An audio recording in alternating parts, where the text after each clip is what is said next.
All right, welcome back to everyone who is joining us on Facebook or YouTube or wherever you're finding us. We're going to wait a couple of minutes for others to get back with us on Zoom and we'll get started. So just hang on.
It was interesting. I turned on my little desk light and suddenly I was glowing. Look at that. Like my shirt is completely turning into an angel.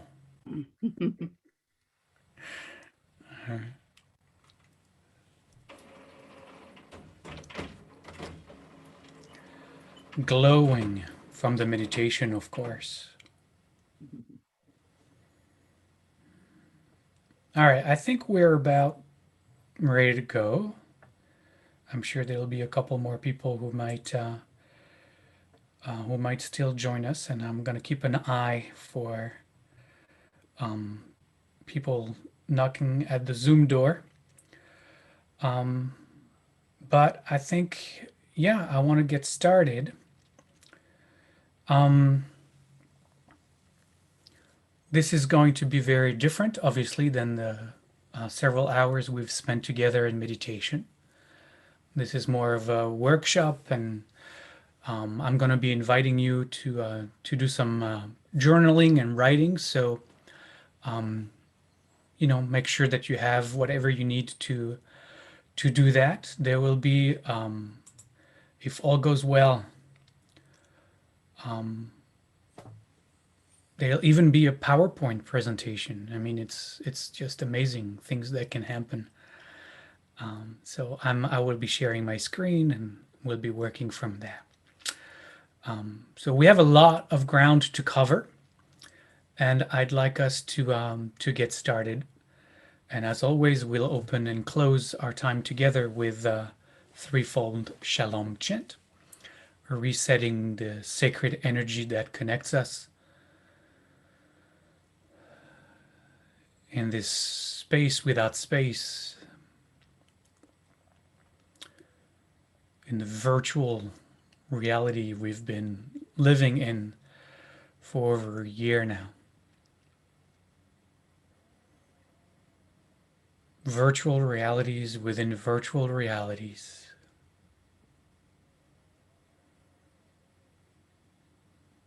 So just as we do in meditation, let yourself drop into this moment, drop into this space.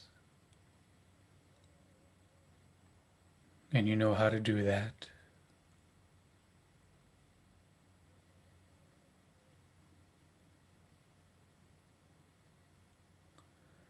And from that space of deep relaxation, of deep surrender,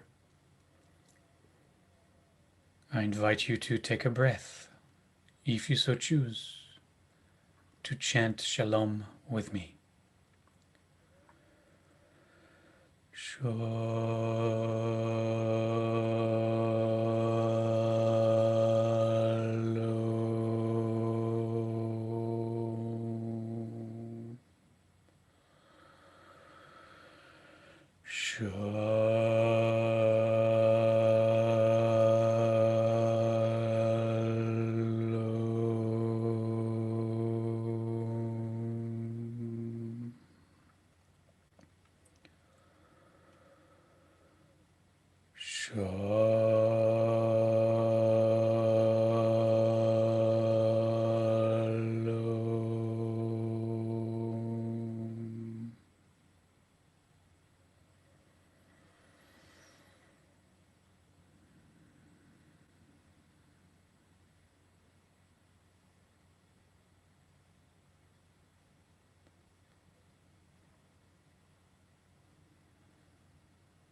And thank you for sharing a few moments of silence beyond the Shalom chant as we now can open our eyes again and be together.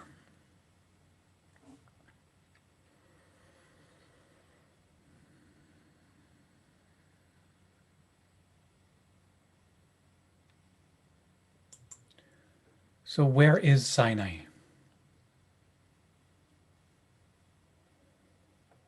If we are to come together to this space and in this moment of celebration of Matan Torah, of the giving of the Torah at Sinai, we have to ask ourselves, where is Sinai? And of course, we know geographically where Sinai is. But that's not where we are going tonight. That's not the space that we are invited into to share, to meet, to encounter. The Sinai that we are looking to uncover perhaps tonight is within each of us.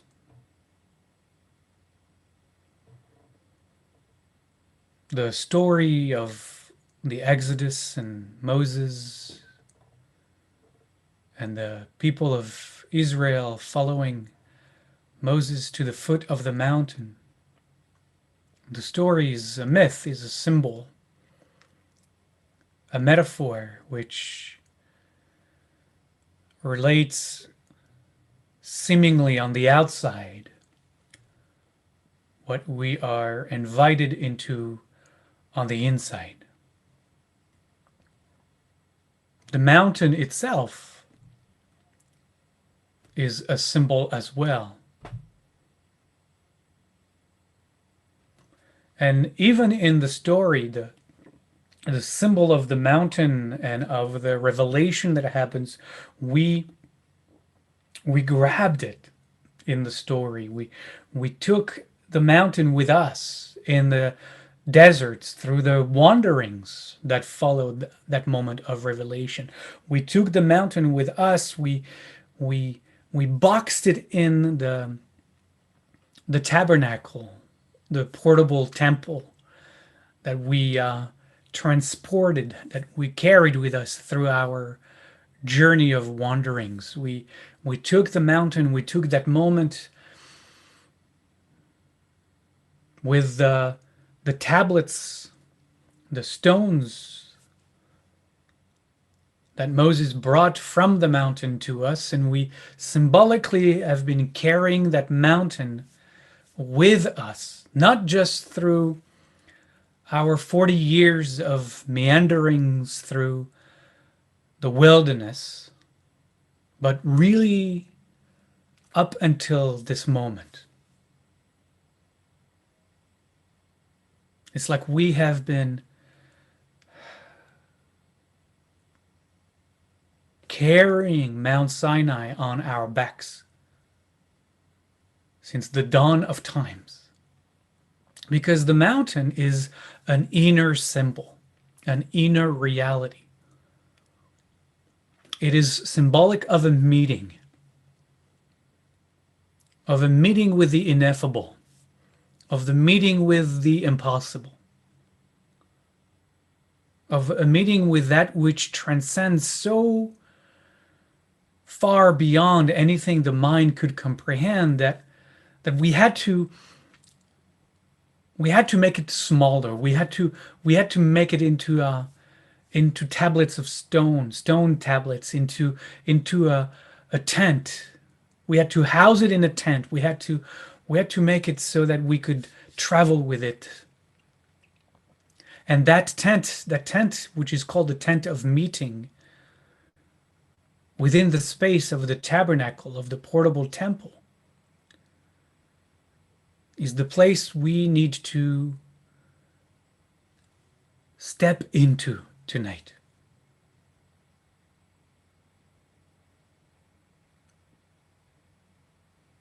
In the story, only Moses and Aaron are able to enter the tent of meeting in the story, but now we are our own Moses. We are our own Aaron. Sinai is the symbol for a peak experience.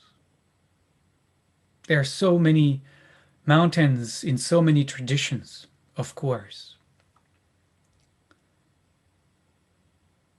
Because mountains have great symbolic for us. They are enormous. I mean, we have one of the most majestic ones in our backyards here in the state of Washington, in Seattle. And on a clear day like today, we can see Tahoma, Mount Rainier, Tahoma in the background, and it is majestic and it reaches to heaven, and its peak is almost unattainable by human beings. It is a lofty space, and mountains have played a great symbolic role in so many mythologies.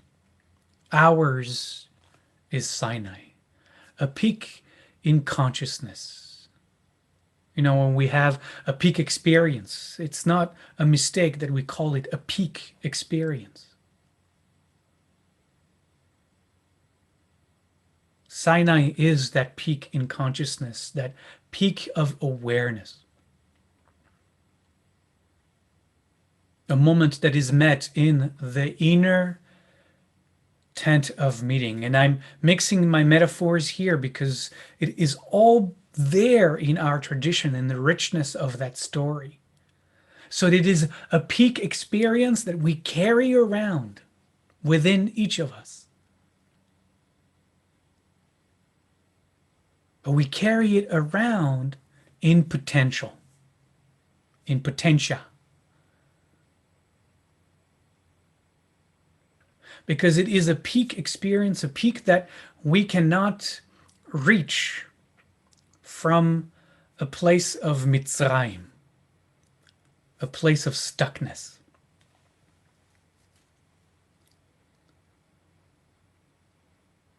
A place of identification with perhaps the separate sense of self.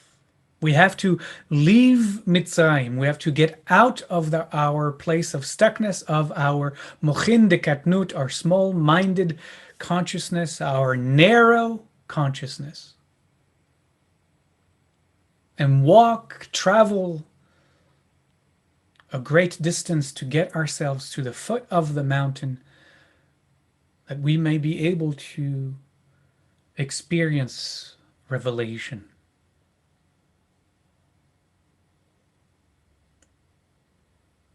Now, one of the difficulties, even when we are able to, and we're going to pretend that we are leaving our Mitzrayim tonight, and one of the difficulties when we get to the foot of the mountain is also to let go of our expectations. One of the great traps of spirituality is when we sit in meditation or engage in whatever practice with the thought that we know what's going to happen, or that we are here because we want something unique and special to happen to us, because we are unique and special.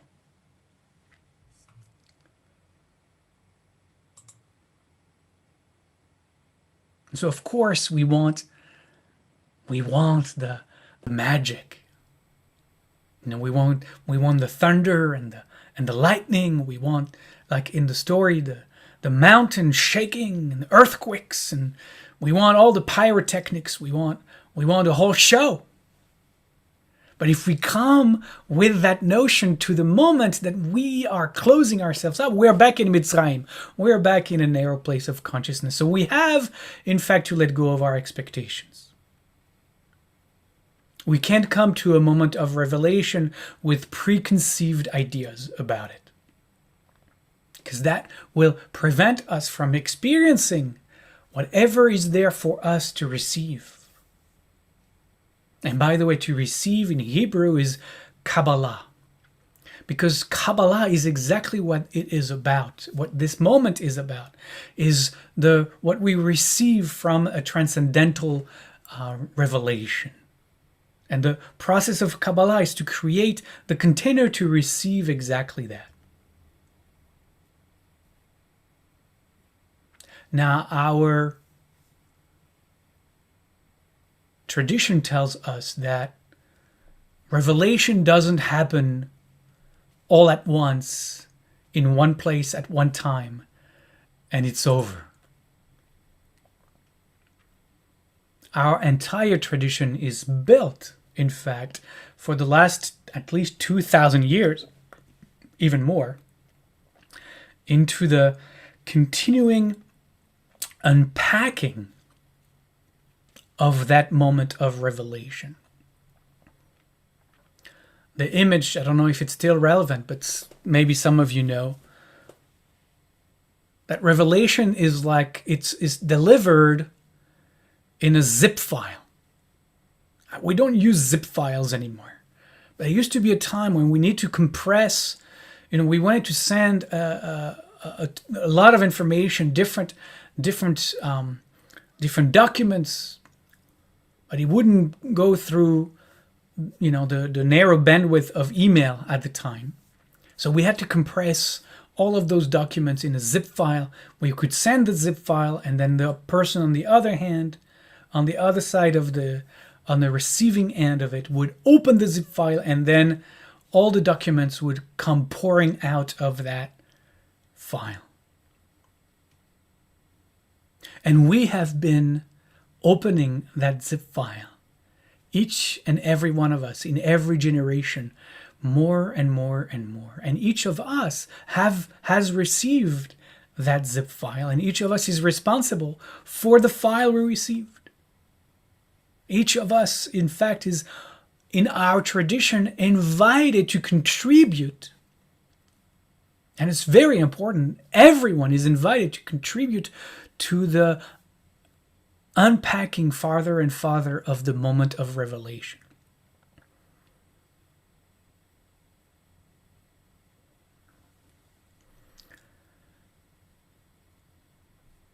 So how do we prepare for a meeting at Sinai?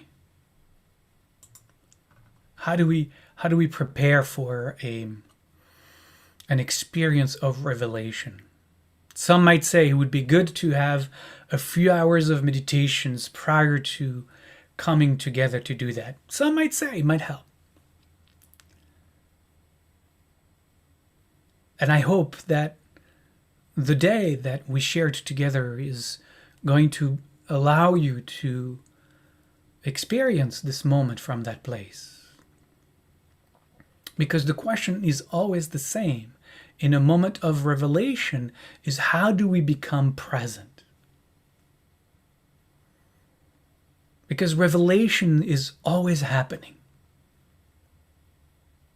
Like I said, it's an ongoing opening of that original zip file from Sinai.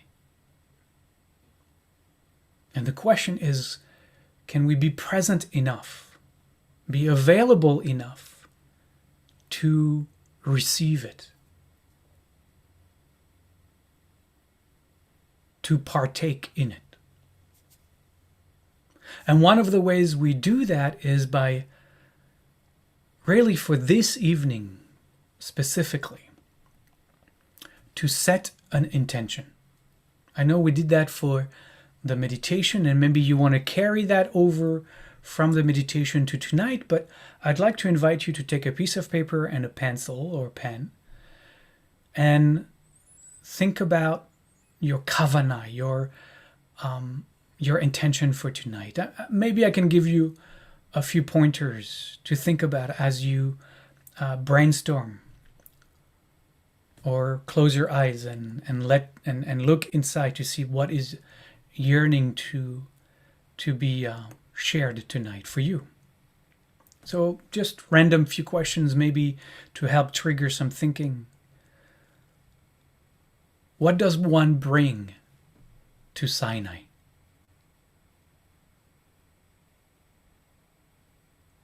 And to answer this question, maybe think about a topic to bring to Sinai, a concern to bring to the moment. Maybe just a question. Maybe there is a question that you need to bring to this moment.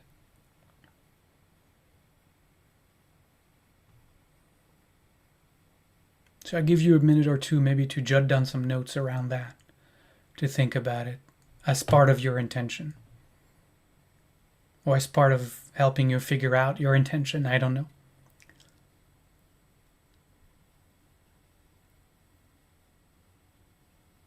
And then the second question, maybe, as you probably keep writing, and it's okay. What do I need right now? What do I need right now? What do I want? What do I really want right now?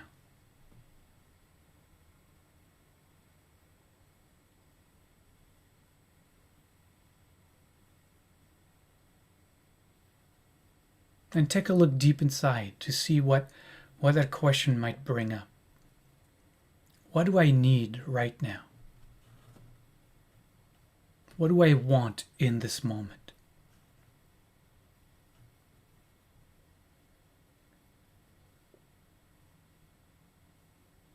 Like at the soul level, you know what I mean?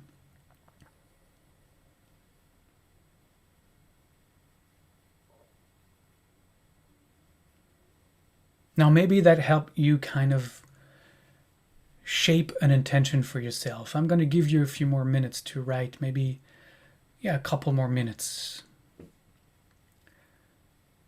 And as you finish, just maybe one more pointers.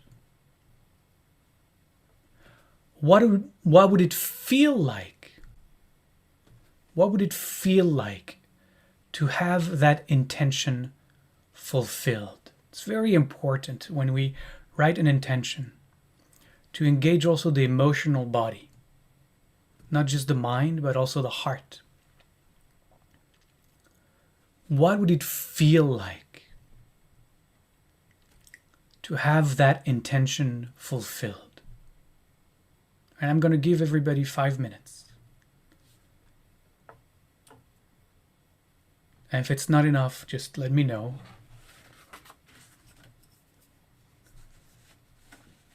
But all of us can jot down what is coming up.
So we have 1 more minute.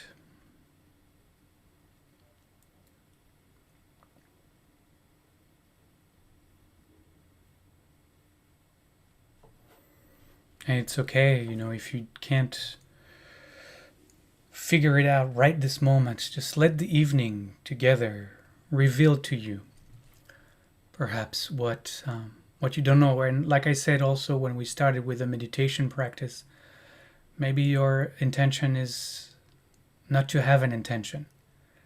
It's just to be available and to see whatever will meet you tonight. But that means that you have to come from a place of not knowing. No expectations.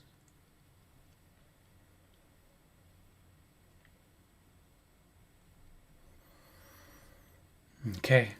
In a moment, I'm going to be like the teacher. Pencils down.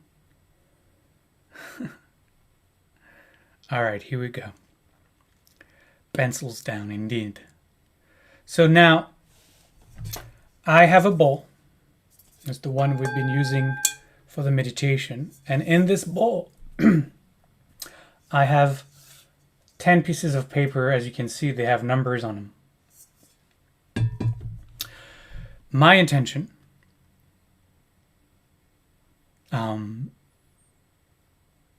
these pieces of paper are numbered 1 through 10. And you already know where I'm going with that. Because as part of the story of Revelation, the 10 commandments, right, the 10 pronouncements are spoken. And so tonight I'm going to invite all of us to reenact this moment in our own unique way. And after I introduce the 10 commandments themselves, I will call each of your names, those of you who are on Zoom, and pull randomly, with my eyes closed, one of those numbers from the bowl. And whatever number I pull from the bowl is the commandment, the pronouncement that is assigned to you to keep and work with over the weeks and months ahead, perhaps even over this next year until we meet again for Shavuot. There is no mistake if whatever number is assigned to you is exactly assigning you the commandment that you need to work on. Believe it. The truth is, all of us could work on any one of those 10 commandments. They are 2,500 years old and we still haven't figured them out. Now, if you're not on Zoom, obviously I can't call on your name to give you a number if you're on Facebook or on YouTube. So do what I did. Just take a few moments and cut 10 little pieces of paper. Put them in a cup or in a bowl, whatever works. Number them 1 to 10. And when the time comes, you do it for yourself. You rummage through the bowl with your eyes closed and you pull out one of those pieces of paper and see what number, which commandment the universe will be assigning you. But before we can do that, I thought we could all use, let's say, a little refresher on the 10 commandments. I'm not assuming that all of us know them by heart. There will be no tests at the end of this class to see if you have memorized any of them. But I think it would be good for us to do that so that when a number is pulled out for you, or when you do that for yourself, when a commandment is assigned to you, you kind of have a good idea of what it is all about. So as I walk us through, I have prepared actually a slideshow for that. I would recommend that you have a pen and paper handy to take a few notes, just to, in case you want to remember what each of the commandment means, so that you can have those notes available when you find out which of the 10 is yours. So I'm going to move ahead and share screen of that slideshow. Let me make sure it's in the right place. It is not. Here we go. I wonder if I should. Give me a second.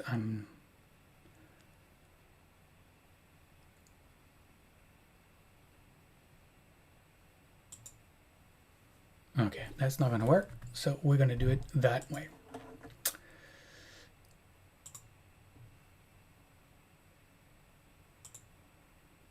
Okay, here we go. Okay. So here we are with the 10 pronouncements. I'm just going to double check that is showing up as well on Facebook so that everybody is working from the same place. So give me a second.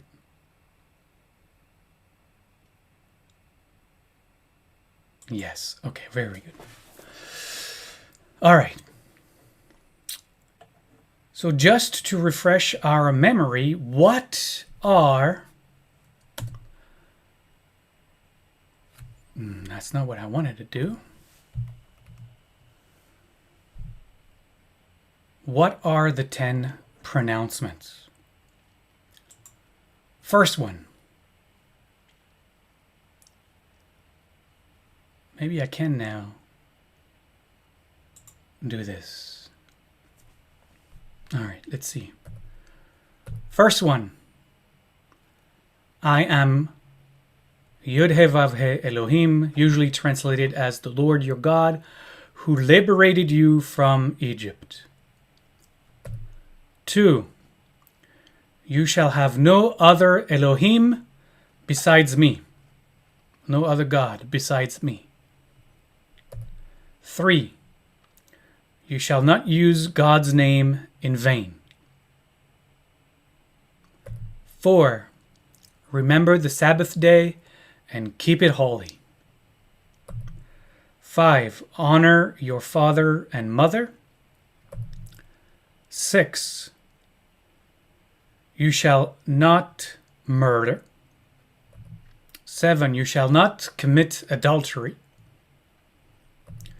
8. You shall not steal. 9. You shall not bear false witness against your neighbor. Some of those are shortened for time and space concerns. And 10. You shall not covet your neighbor's house, your neighbor's wife, or anything that is your neighbor.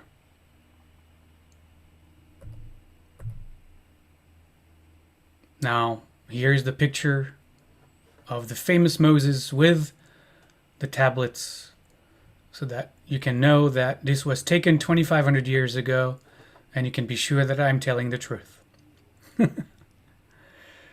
So, these commandments, as we call them usually, are given in a very foundational moment of the story of the Exodus, some 10 weeks after Moses, here he is again, took the Hebrews out of Egypt, 10 weeks after the sea parted, and here we are, going through the parted sea. And we are now at the foot of Mount Sinai. No, that's not exactly Mount Sinai. Let's see. Oh yeah. Better. This is Mount Sinai. This is Mount Sinai. That's better. At Sinai, God appears to the entire assembly of Israel, men, women, and children alike. And the Bible, the Torah, goes to great length to set the stage, in fact, for this momentous event. The Hebrews, as I said earlier today, were to prepare for 3 days beforehand. And on the morning of the great day, Mount Sinai is, as you see in the picture here, trembling. There is thunder and lightning. clouds surrounding the mountain, pillars of fire, and continuous blasts of celestial horns, shofarot. Now this obviously is a huge deal.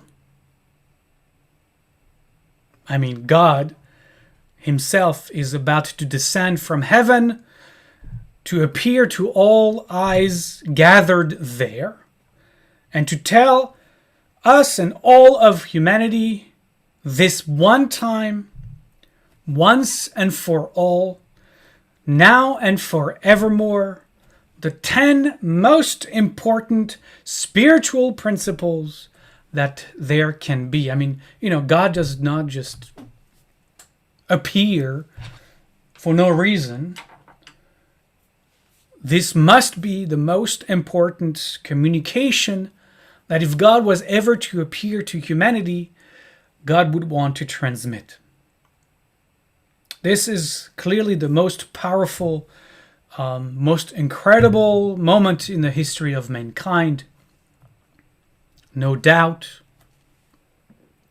And you can imagine that the Kabbalists love it. And despite all of that, not all of us know the 10 Commandments. Very few of us actually know all of them by heart. We can probably remember the 6th one. You shall not murder. That seems to be one of them that we can commit. We have committed somehow to memory. Most people would. Or the 8th one, you shall not steal. Because, we kind of know that to be pretty basic modalities of ethical behavior. Not murdering, not stealing. Not that we have done a good job at it since Sinai.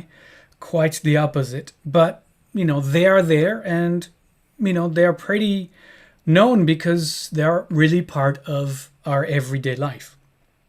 There's also another one we know for different reasons, though. One that has been drilled in our minds probably by our parents or grandparents since we were kids, which is the Third Commandment.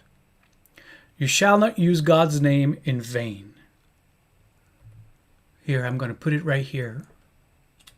You shall not use the name of God in vain. And what we have come to understand this Third Commandment to mean is do not swear using the name of God. So since childhood, I guess, all of us have stayed away from saying things like, God damn it. No way. Can't say that. And we can even say that when we stub our toe, when it really hurts. It's like we have to find another way to express our pain.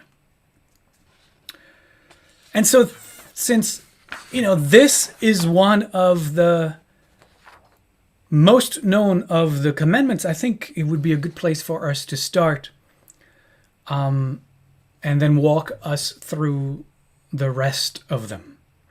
So let's look at this number 3, do not swear, which is what we've come to understand from our families of origins.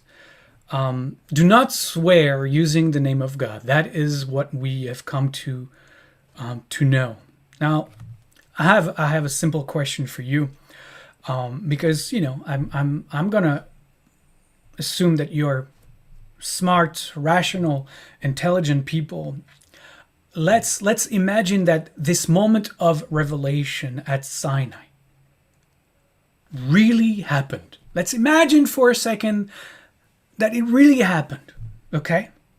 Let's imagine that God appeared to millions of our people.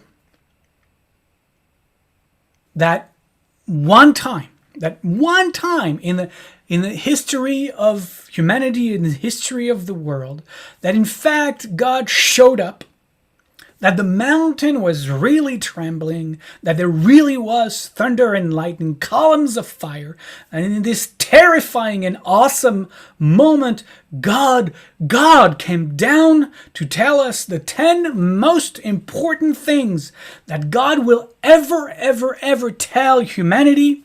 And that right there in number three, the third most important pronouncement from God, and that is, do not swear. Do not swear.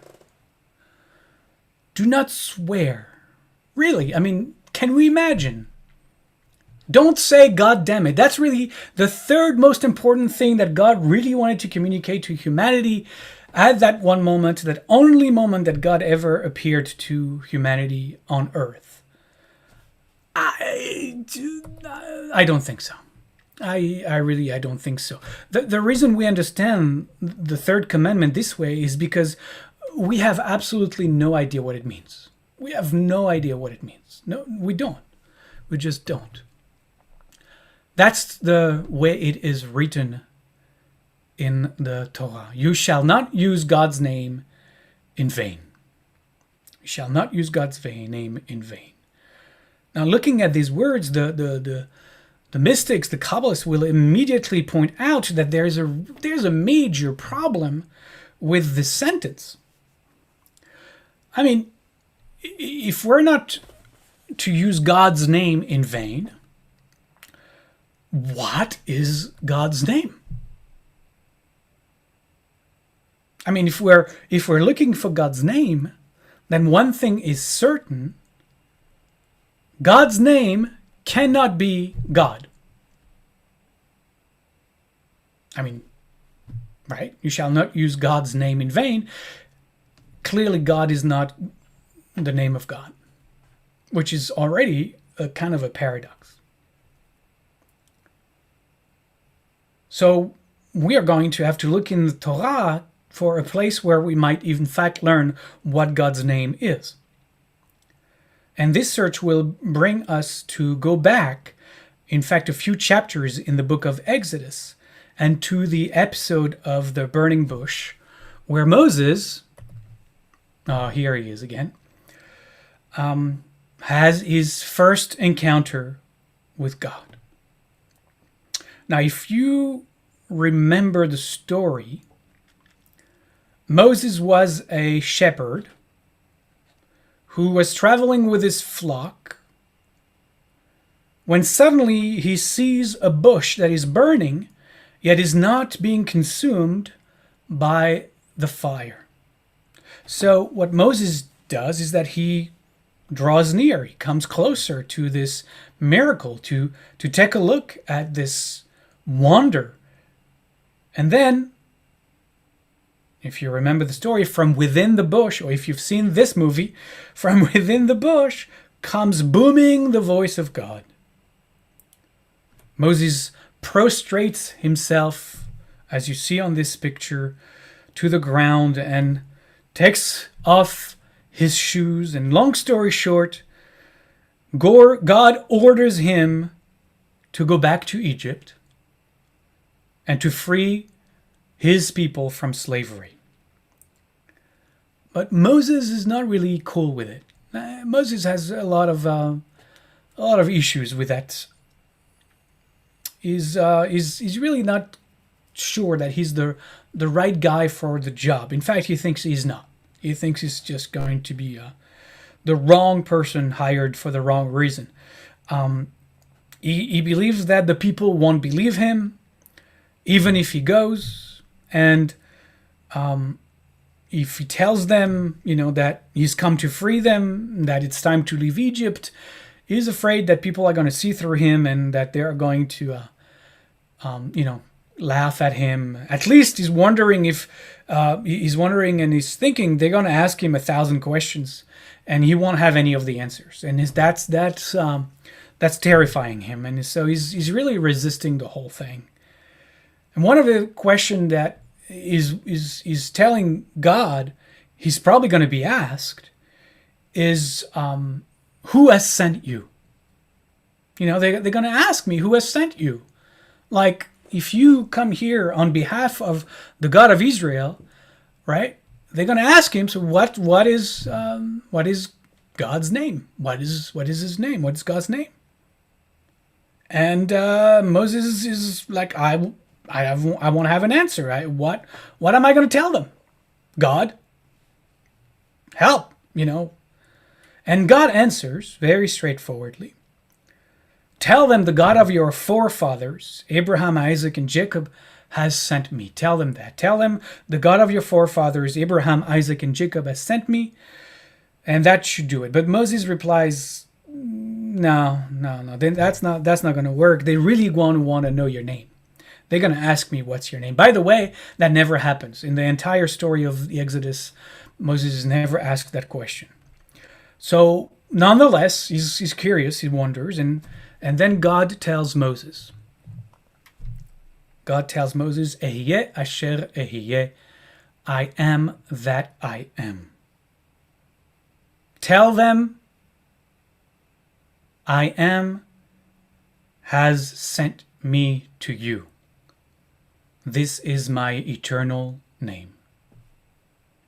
Now, for those of you who were part of our meditation retreat, I am is what we have last worked on in our last meditation session, and obviously you realize that there was a reason to the madness. So now let's look back at our third commandment. Now we have to understand it a little bit slightly differently. You cannot use I am in vain, because the name of God is I am. You cannot use I am in vain. What does that mean? Because maybe some of you will have the third commandment. So let me just stay one more second on this. Maybe you want to take notes. All of us have an I am. All of us believe that I am is the I am. We forget that the I am that we are carrying around is the I am of Mochin de Gadlut, of big mind. So when we casually or not use our I am, it has consequences. You cannot use I am without consequences. I am is a power. I am conjures up a reality, whatever you put after I am. And so perhaps the work of those of you who will be assigned the third commandment is to look within yourself over the next few weeks, month, maybe the next year, and try to unpack all the I ams that you have downloaded into your conditioning, all the different I ams that you think of yourself as being, especially all of those negative sentences, self-describing sentences that are really limitations on who we are. I'm going to stop sharing for just a second.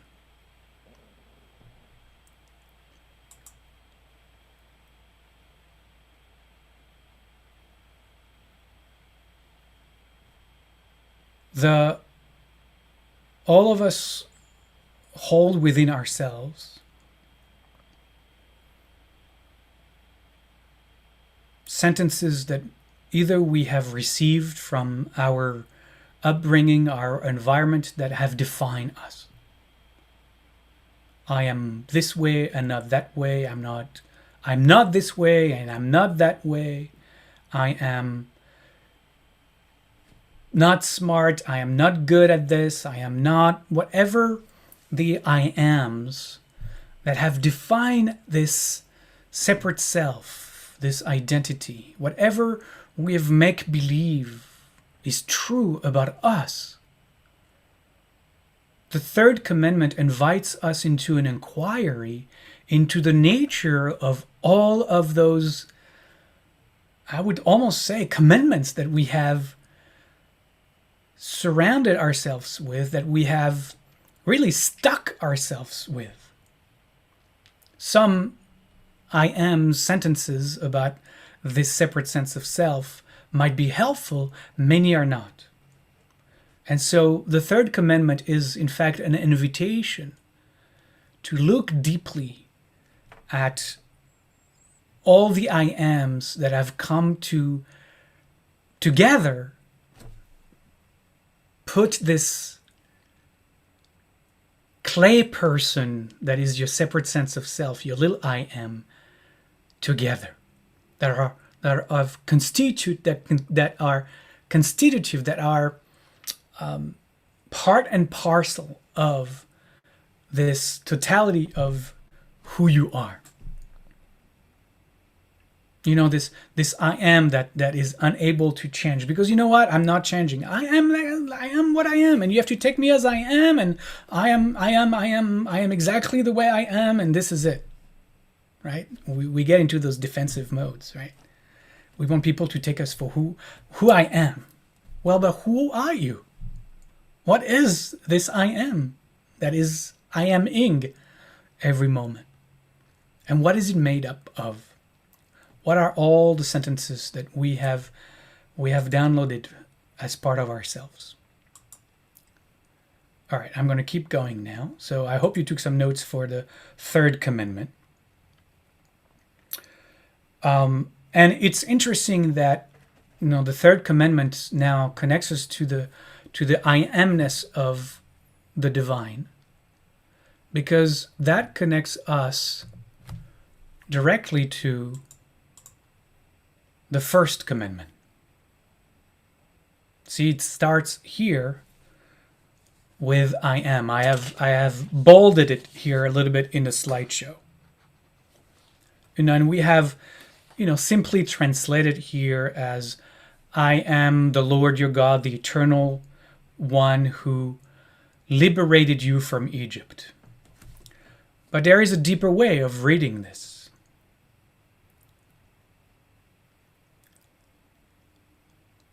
I am the eternal one. I am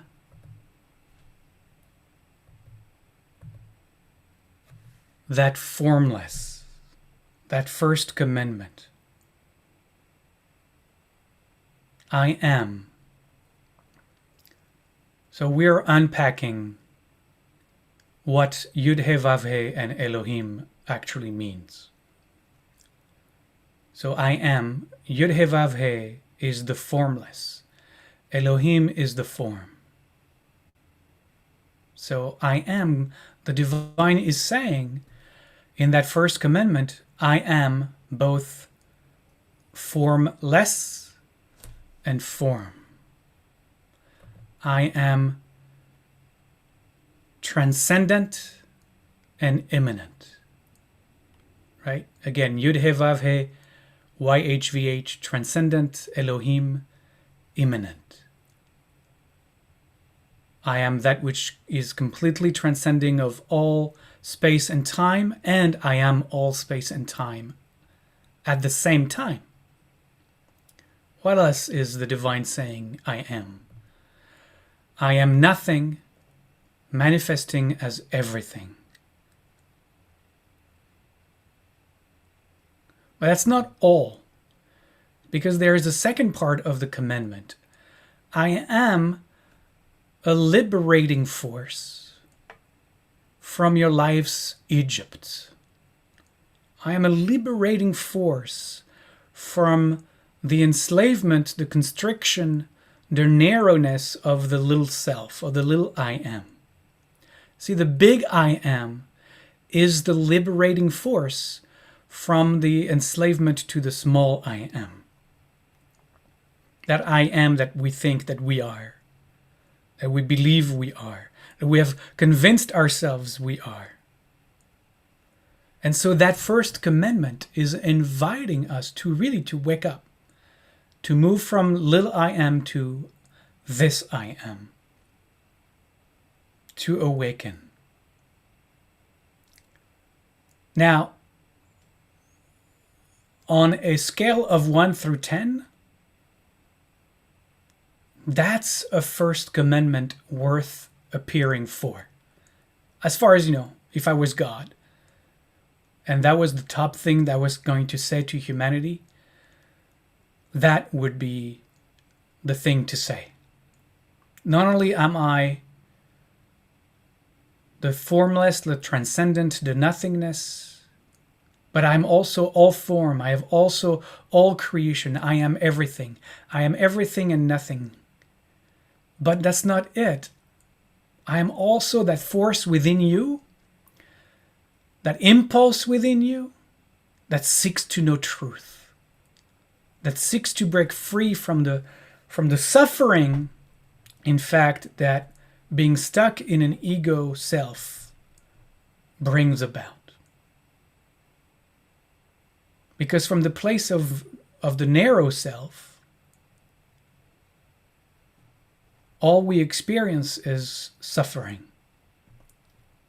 I mean, there are flashes of beauty and love and greatness. And like I said during the meditation part, it's often when we try to cling to those that also there is suffering. But there's always been a part of us. And I think if you're here tonight and if you're listening to this, you know that's true. That has always known that there was more to life than just the narrow confine of this separate sense of self of ours. And that is the spark of the divine, the Kabbalah would say, the spark of the divine within each of us, yearning to be uncovered. So if you are going to get one, you have a big job ahead of you. I would not so much focus on the big I am. I would really focus on the last meditation practice that we did. For me, that would be your practice. To tap into that divine spark within, that force that is pushing you to break free, to know truth, and to use that I am meditation, to move from the little I am to the big I am as you meditate, and to practice that. This is a big job. So maybe you're right now praying you're not going to get number one. I don't know. Hopefully not.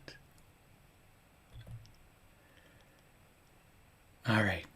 An energy that frees you from your enslavement to ego. That is the I am. And a power that wakes you up to the I am that you are.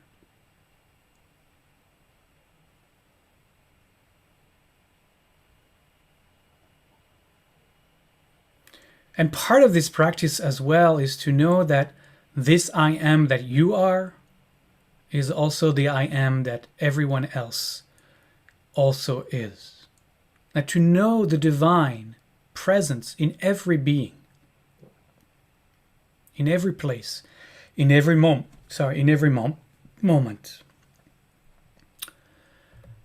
So that now will bring us to the second commandment, because once we got the third and now the first, we can really look at the second. You shall have no other Elohim, no other God besides me. Now, that becomes not you shall have no other Elohim besides me, but it turns around to, of course you won't have other gods besides me, because if you really understood number one, I am the transcendent and the immanent, I am the nothingness, but I'm also the everythingness. If you really understand that, if you really grok that, then there is no possibility that it could be anything else besides that. There it can't be anything else. I am is everything, everyone, everywhere, every when. And also as a transcendent beyond all of that altogether. So if you get this second commandment, it says you shall have no other Elohim. So Elohim is the divine as it is manifest, is the divine as it is everything around us, including us.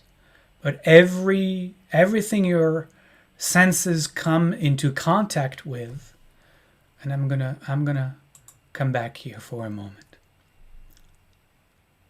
Everything that we come into contact with through our senses, may they be visual, auditory, sense of smell, sense of taste, and the tactile sense. All of our senses, what all of our senses are giving us is, as it says in the Torah, the opportunity to connect and see and apprehend the presence of God. Everything is God. Everything is God is actually the title of one of my favorite books by J. Michelson. If you are given the number 2, you might want to read that book. J. Michelson, Everything is God. The invitation here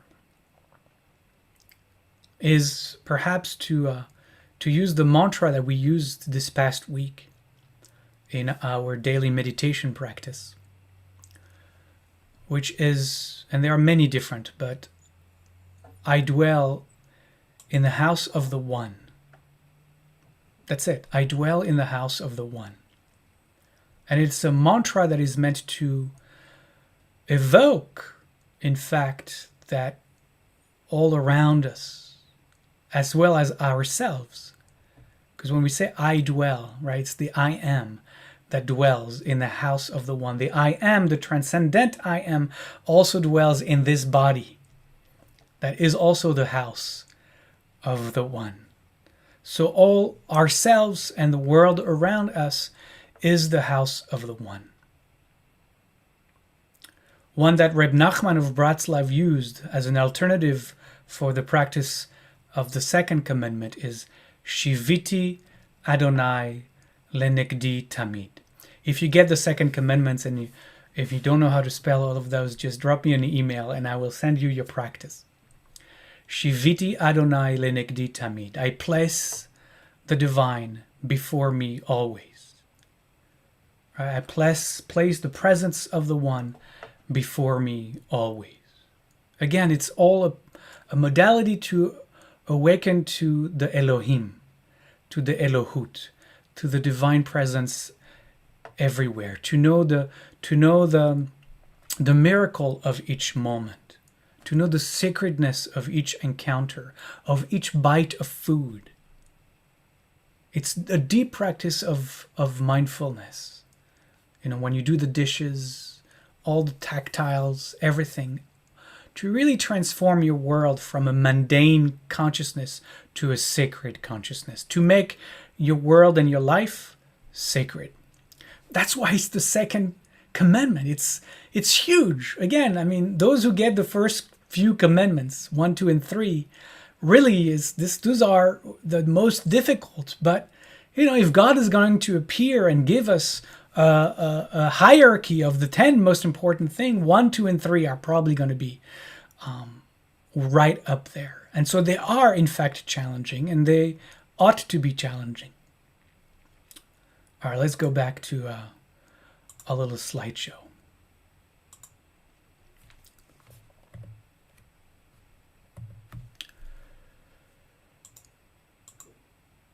So now we got the third commandment. And I've spent enough time on that. We are moving to the fourth commandment. Now, we're moving to the sixth commandment. I'm going to skip around. I think I'm coming back to Shabbat a little bit later.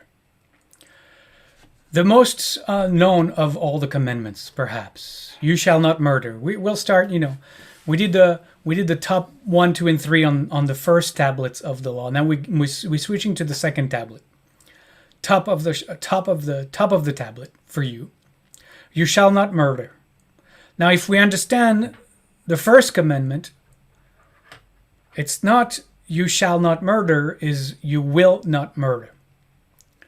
Why am I changing the verb here?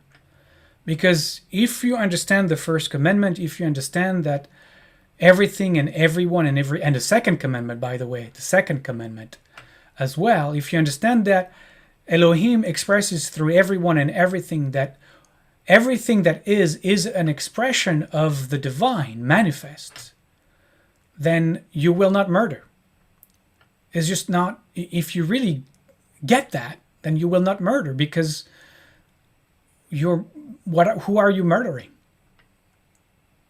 I mean, is the act of murder, understands the separation.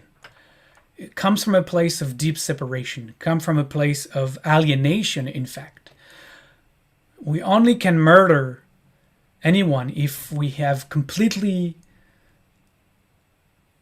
separated ourselves from, if we live in a completely alienated place. But if we understand the first and the second pronouncements, then it's not you shall not murder as make sure you don't, but you will not murder as kind of a matter of fact. Of course you will not murder. Now, we often think of murder as a premeditated violent crime, and so for most of us who might get number 6, we're starting to scratch our head, because I'm hoping none of us on this call or watching this on Facebook or YouTube right now are about to be murderers and are really praying that they are not going to get number 6 because they really want to be murderers. So, we could think that this could be irrelevant to us. And obviously it's not. There are many ways that we might endanger people's lives. Let's open it up then a little bit, if you don't mind. Beyond the narrow window of what we think of murder, to try to think about why that would be relevant to us if we get number 6. And I'm going to invite you to think about gossip. Think about gossip for a moment. And not just verbal gossip, having a conversation with someone and bad-mouthing somebody else who is not here. That's the gossip that, we kind of know. But we also have written gossip, not just verbal, but written gossip. And that gossip happens nowadays on social media. And we can do great harm with our words, spoken or written. Words can destroy lives. Words can destroy reputations. Worse, word can lead others, when harsh and offensive, to even commit suicide. So, perhaps if you have this number 6, you might think about and practice how to behave ethically when you speak or when you are online, and try to limit the ways that your words might stoke fires or be incentives for violence. Another aspect that actually is connected to this is sharing wrong information. It's not exactly gossip, but it's not far. But sharing wrong information is another example that can greatly affect people's lives. the likes of QAnon, for example, verbal incitement to violence and insurrection, as we have just seen just a few weeks ago, that we know costs lives. And maybe not all of us are followers of QAnon and are inciting of insurrection, but we too, if we don't pay attention, can fall prey to conspiracy theories, can fall prey to propaganda without knowing it is propaganda. And so when we forward and we repost, where we share these stories, we do so, and when we do so, we kind of give it our stamp of approval. And when we give it our stamp of approval, the people in our circles, in our community, kind of are more open suddenly to receiving that information. And we can inadvertently sway other people's will, and we don't know the consequences down the road of doing that. So maybe part of You Shall Not Murder is verify before posting. Make sure that the sources are real, and not only that they are, ethical, and they are not themselves, the posting themselves, inviting to violence or any such a thing, but make sure that they convey truth. And the third aspect of this, I'm going to call it indifference. Indifference and inaction. Rabbi Abraham Joshua Heschel wrote that indifference to evil is worse than evil itself. And this well-known sentence closed by saying, in a free society, some are guilty, all are responsible. Indifference and inaction. And also reminds me, of that famous poem by Pastor Martin Niemöller. First they came for the socialists, and I did not speak out because I wasn't a socialist. And you know how that poem goes. So I think indifference, inaction, not speaking out might actually be part of this commandment as well. So if you get number 6, there's a lot for you to work on in the next few weeks, months, and maybe the next year, between gossip, sharing wrong information, and indifference and inaction. You will have a full plate. Let's move on. Let's hit the stars of the 10 Commandments. You shall not steal. Of course, here again, you move to not shall, but will. You will not steal. Again, if you understand the first and the second commandment, that everyone is the divine embodied, who are you stealing from? You're ultimately stealing from yourself. Because you are every being, you are everyone, you are everything. And the truth is that stealing is an act that comes from, again, the sense of great separation, a sense of lack. You only steal because you feel, unless you're kleptomaniac, but and you have a disease, but other than that, you only steal because you feel lacking. Something is lacking. And you want to steal from others what you think you don't have. You're not complete. You feel incomplete. So maybe as part of your meditation process for number 8 will be to know yourself as whole and holy and sacred. And your mantra for this year will be, I am holy. I am complete. I am whole. Your mantra is the word Shalom, actually, because that's what Shalom means. It just not means peace, although it can mean inner peace. But Shalom means full, complete, whole, sacred. So that would be your meditation mantra. You will not steal. Who would you be stealing from?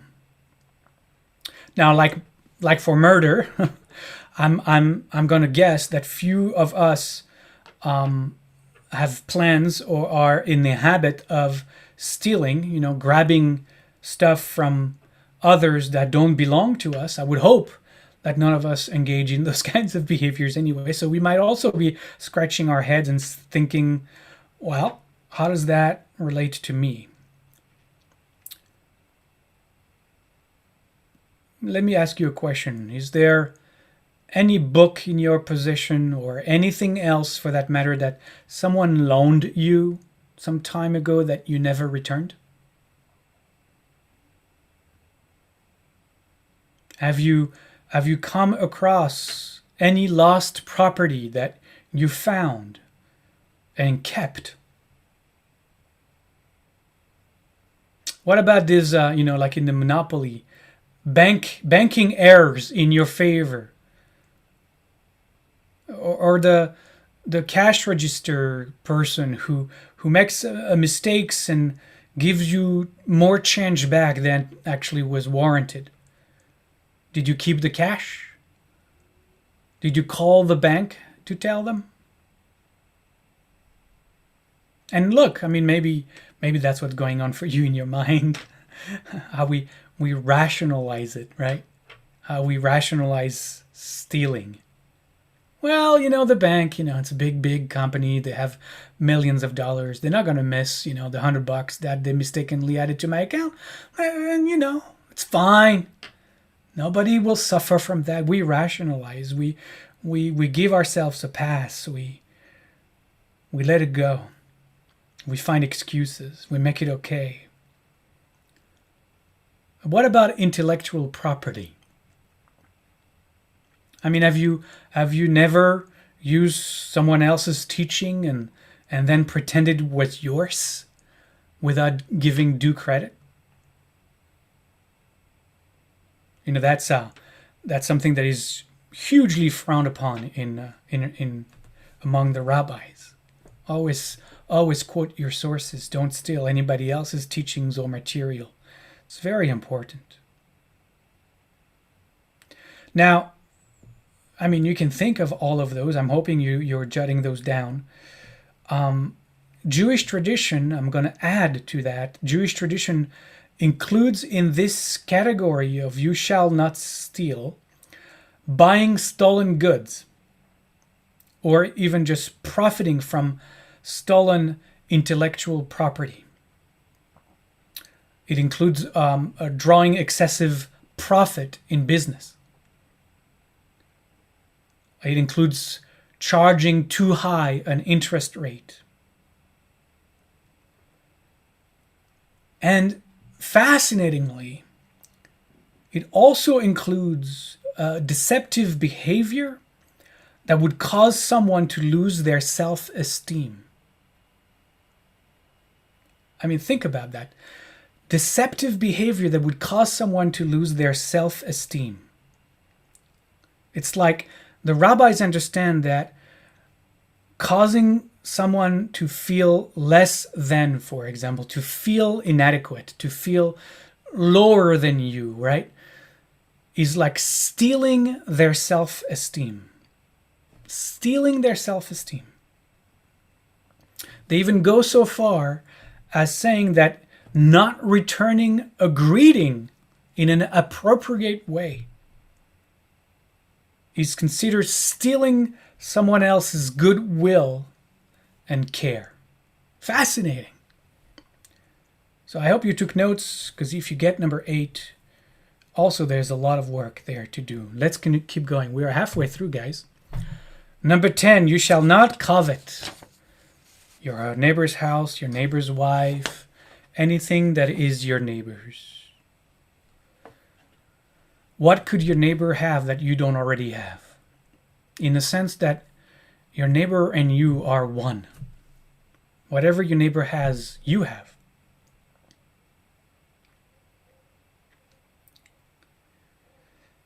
Again, we are we are asked to break free from this sense of separate self, of separateness. This is a moment at Sinai, right? This is a peak moment, a peak experience. Now, on a practical level, are you someone who easily becomes jealous or envious of others? Now, if you remember this afternoon, we observed desires as we did observe sensations, emotions, and thought. We observed desires because desires connect us here to the number 10.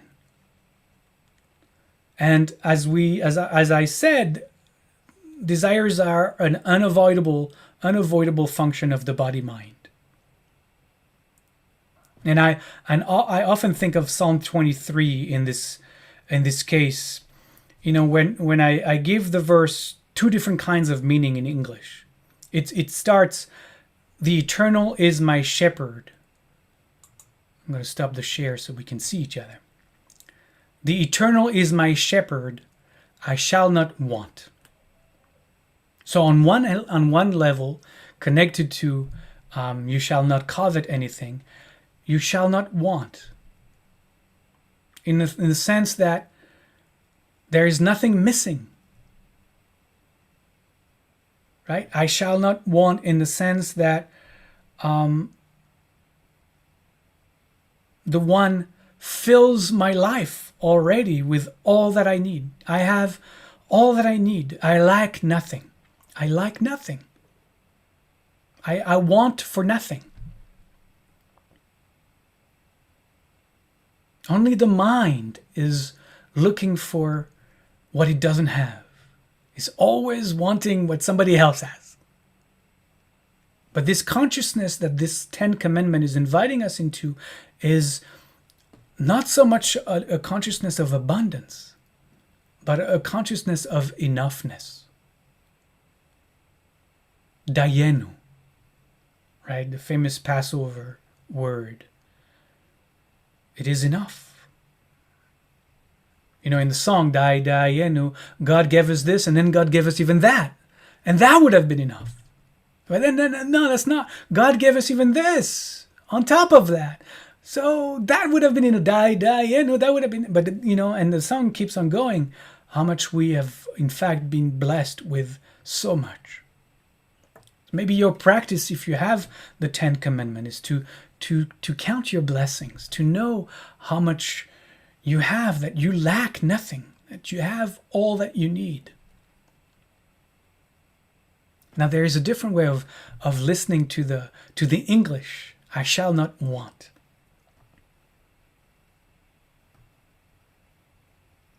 I shall not desire. Right? I shall not desire in that sense. I use that actually as an affirmation to free myself from, you know, those moments of jealousy and envy, and to find equanimity again. I shall not want. I shall not desire.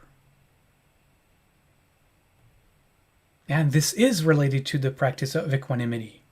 Not to be swayed, like I said that throughout the day, not to be swayed by praise or criticism. That's the hard part of equanimity. Because we really want the praise. We're running away from the criticism. But it's also connecting it to our desire for physical pleasure, for self-promotion. When it's used, either sexual, the pursuit of sexual pleasure or the pursuit of self-promotion. Interesting that I'm juxtaposing those two. It could be very harmful when used in destructive ways. It also speaks of our false thinking that material possessions, you know, a bigger house, a pricier car, a better spouse, more sexual conquests, you know, the neighbor's wife, that any of that will ever satisfy us. that any of that will ever satisfy us, that any of that will ever fill the God hole within us. None of that will ever be satisfying. It's actually a very powerful teaching in the Buddhist tradition, that none of the objects in awareness, any content, will ever satisfy, ever. It's a very powerful teaching. So if you get commandment number 10, I hope you took some notes. There's a lot there for you. And we're going to continue kind of in the same vein. You shall not commit adultery.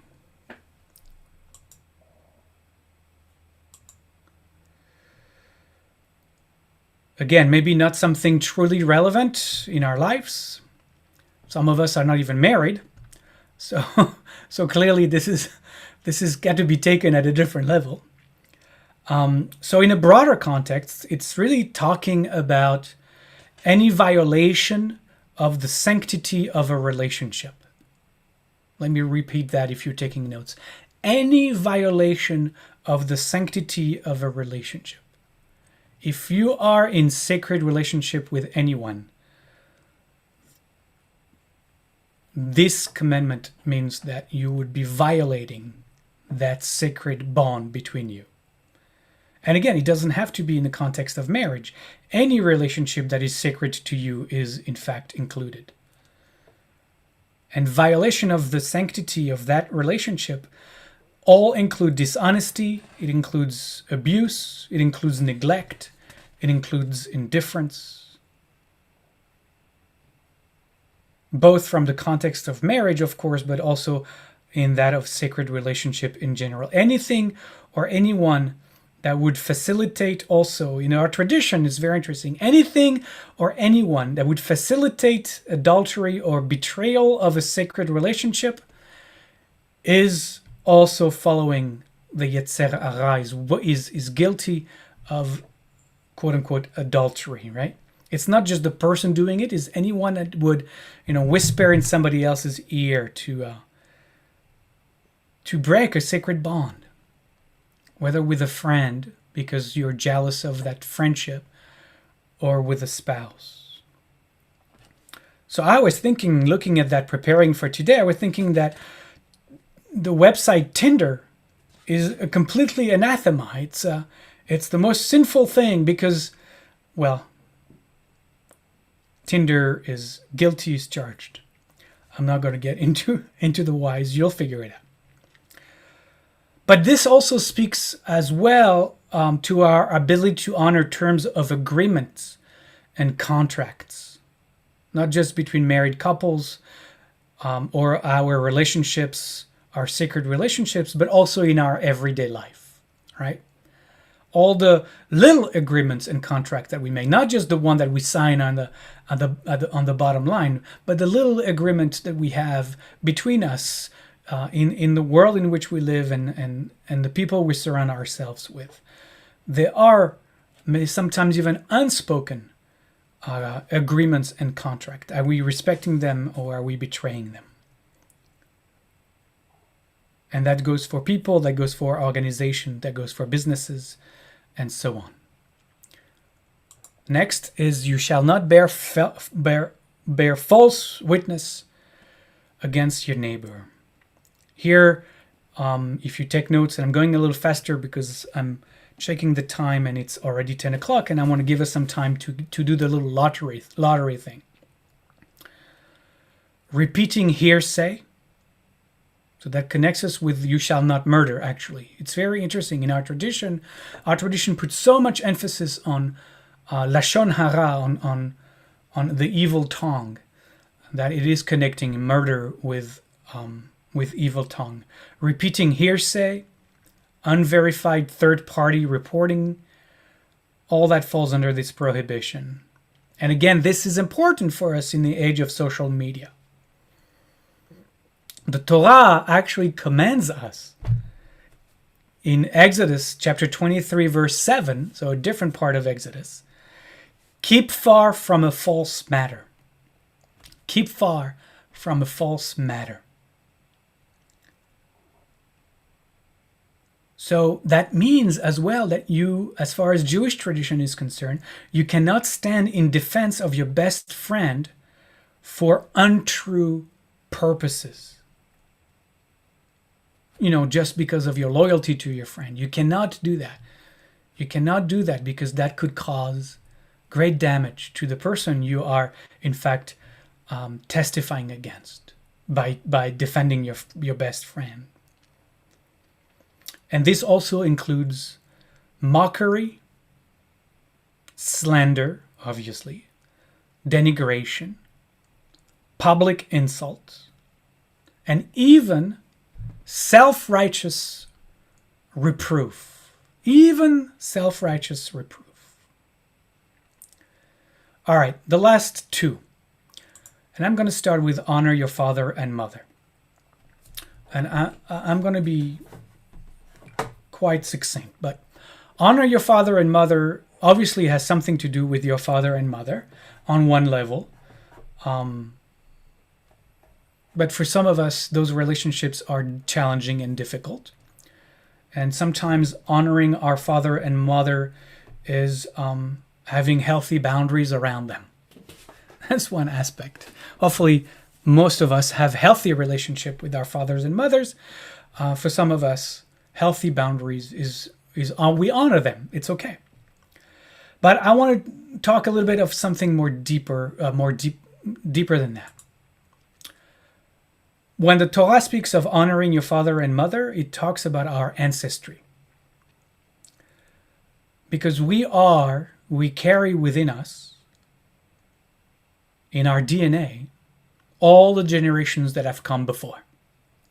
Whether we acknowledge it or not, our being is the container that holds our genetic makeup from generations on both our father side and our mother side.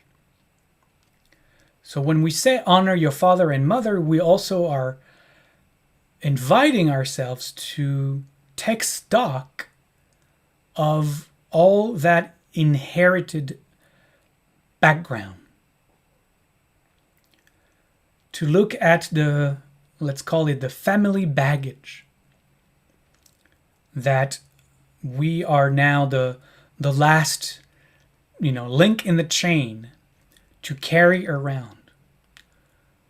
In Hebrew, the word honor is interesting because it's chaved. And chaved also gives us the word kaved, kaved. And kaved means heavy. So it could be honor your father and mother, or it could be heavy are your father and mother.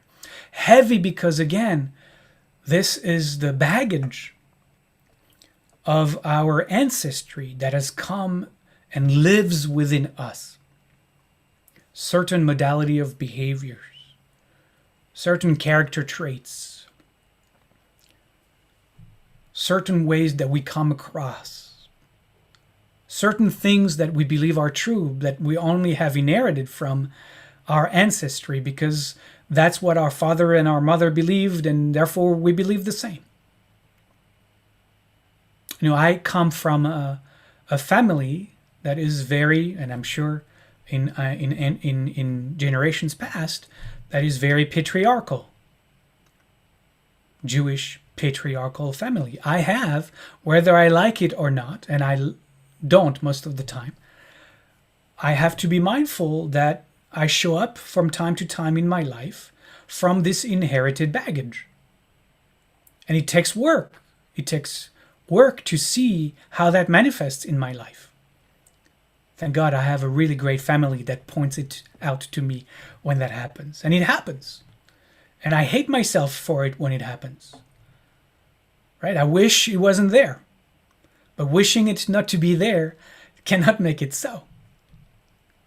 So what are those traits, those beliefs, those belief systems that you were born into, that you were raised into, that soup, that family soup from your parents, from your grandparents, from the life they lived? A lot of our parents or grandparents lived through the Great Depression. They lived through the Second World War.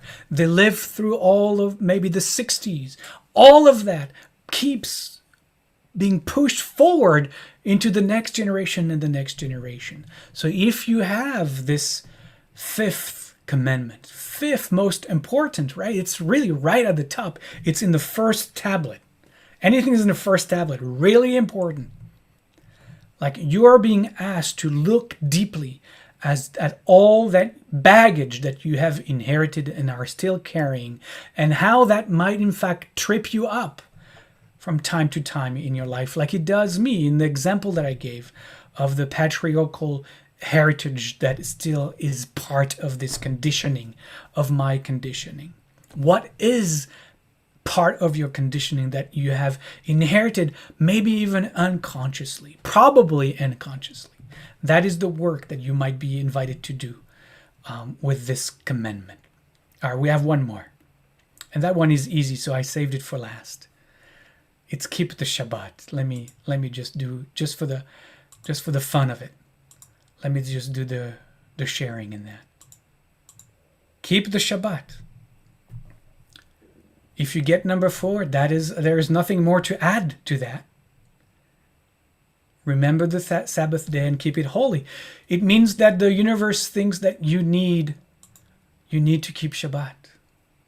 Whatever day that is, it doesn't matter. You need to carve for yourself a day out of the ordinary.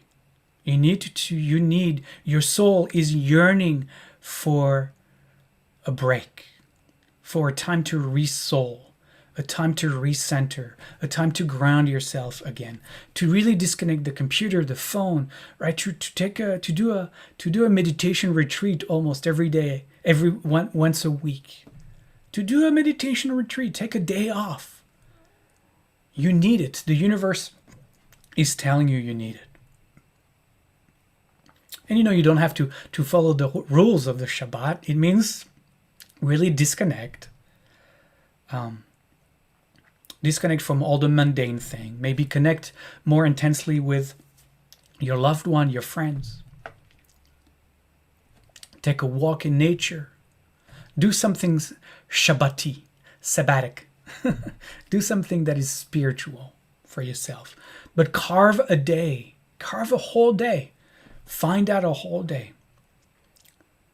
We have friends who, if I remember correctly, got that number 4.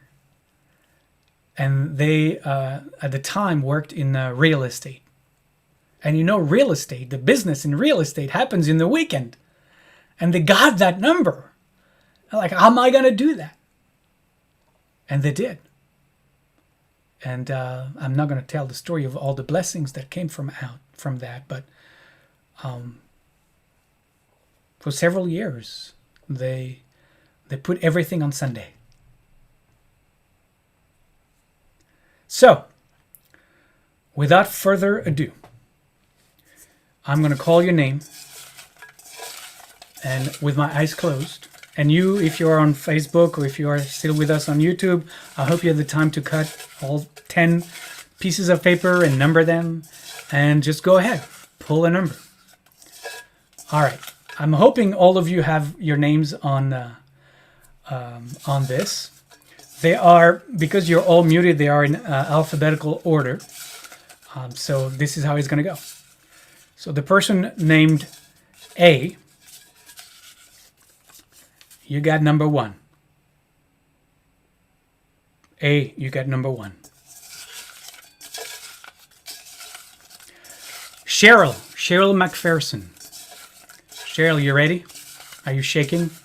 Are you scared? You got number 6. You shall not murder. Okay, every time I'm putting it back. Here, I'm going to do it like up in the open so that nobody accuses me of finding one special for you guys. C.L. Cole. C.L. Cole. Are you ready? Yours is number... Here it is. Number 2. That's a hard one. All right, I'm putting it back. All right, Elizabeth Heath. Are you ready? Ooh, you have number 1 as well. Okay. Wow. Let's see. Jackie Young. Number 4, my friend, keep Shabbat is what the universe is telling you. You need Shabbat. You need Shabbat. Give yourself a break. Give yourself a break. Jen. Habart. I'm sorry, I don't know your last name yet. Hopefully I will. You got also number 4. Keep Shabbat. Take a day for your soul. Take a day for yourself. Jeannie, you got number 5, my friend. Honor your father and mother. You're going to have to go and dig into the past and dig into the baggage. This is your work. John, are you sweating it? Oh, that's an easy one for you. Number 4. Keep Shabbat. All right. Katie. Oh, there are 2 Katies. Maybe it's the same Katie that is logged on twice. Anyway, if there are 2 Katies, well, Katie number, you can choose which of the 2 numbers. Which of the 2 numbers? Okay. Here we go. Again, number 2. Man, I'm getting all the top notch. So that's Katie. And maybe if there's another Katie, you got number...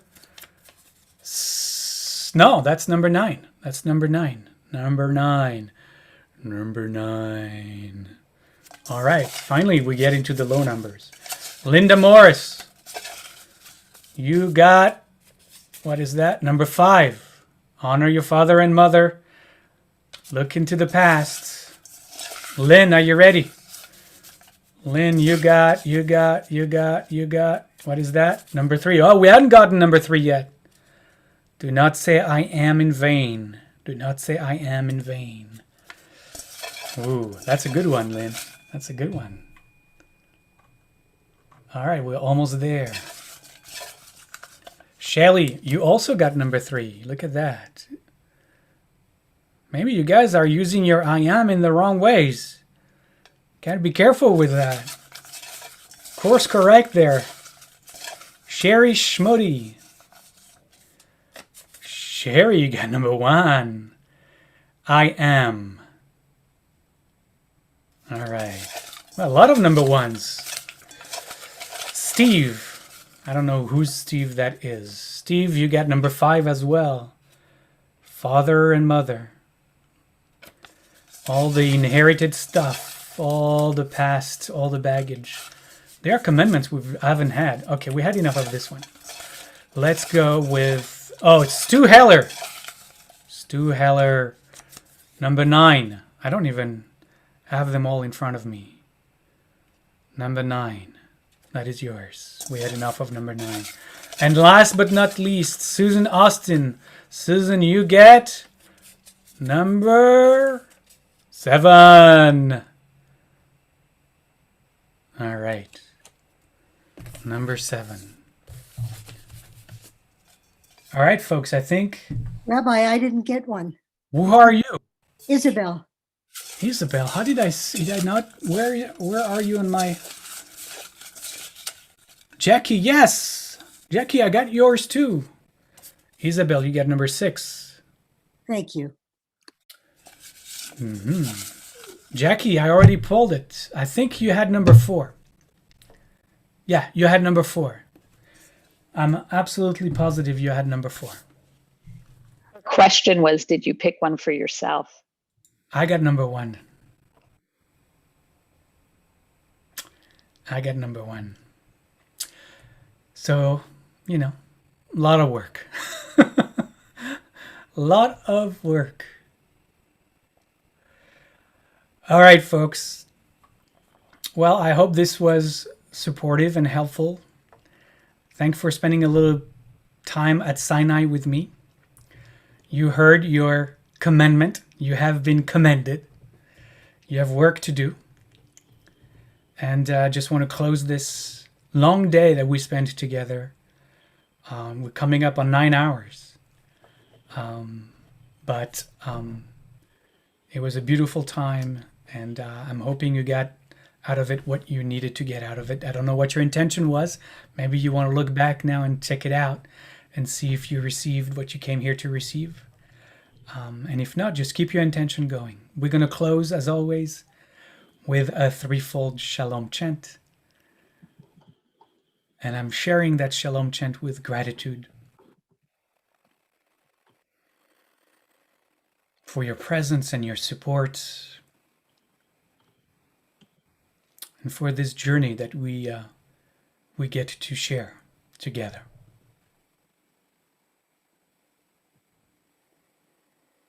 And from that place of open-heartedness, take a breath for Shalom. Shalom.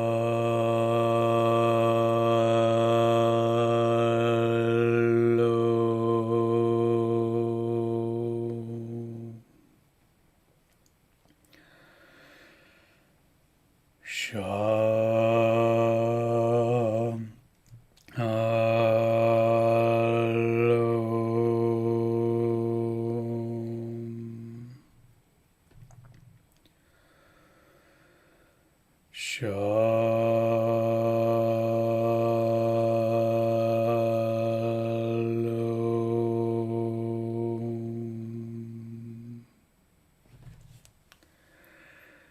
Thank you.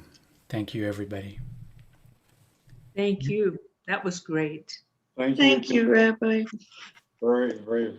Good day. See you on Monday. See you tomorrow.